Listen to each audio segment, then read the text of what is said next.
বিদ্রোহ ও প্রেমের কবি বাংলাদেশের জাতীয় কবি কাজী নজরুল ইসলামের ৩৫তম মৃত্যুবার্ষিকী আজ শনিবার বঙ্গাব্দ ১২ ভাদ্র অনুসারে দিবসটি পালন করা হয়।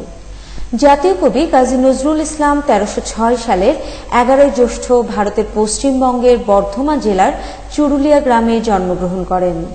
তার ডাক নাম দুখু মিয়া, পিতার নাম কাজী ফকির আহমেদ ও মাতার নাম জাহেদা খাতুন। কাজী নজরুল ইসলাম প্রেমের কবি, বিদ্রোহ, বেদনা ও সাম্যের কবি।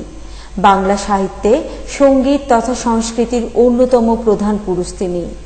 ব্রিটিশ বিরোধী আন্দোলনে তার লেখনী ধূমকেতুর মতো আঘাত এনে জাগিয়ে দিয়েছিল বাংলা তথা ভারতবাসীকে। বাংলা সাহিত্যে বিদ্রোহী কবি হিসেবে পরিচিত হলেও তিনি ছিলেন একাধারে কবি, সঙ্গীতজ্ঞ, উপন্যাসিক, গল্পকার, নাট্যকার, প্রাবন্ধিক, সাংবাদিক, চলচ্চিত্রকার, সৈনিক, গায়ক ও অভিনেতা। তিনি বৈচিত্র্যময় অসংখ্য রাগ রাগিনী সৃষ্টি করে বাংলা সঙ্গীতকে অন্যরকম মর্যাদার আসনে বসিয়েছেন। নজরুলের কবিতা, গান ও সাহিত্যকর্ম বাংলা সাহিত্যে নবজাগরণ সৃষ্টি করেছিল। তিনি ছিলেন অসাম্প্রদায়িক চেতনার পথিকৃত লেখক। তার লেখনী জাতীয় জীবনে অসাম্প্রদায়িক চেতনা বিকাশে ব্যাপক ভূমিকা পালন করে। তার কবিতা ও গান মানুষকে যুগে যুগে শোষণ ও বঞ্চনা থেকে মুক্তির পথ দেখায়। মুক্তিযুদ্ধে তার গান ও কবিতা ছিল প্রেরণার উৎস।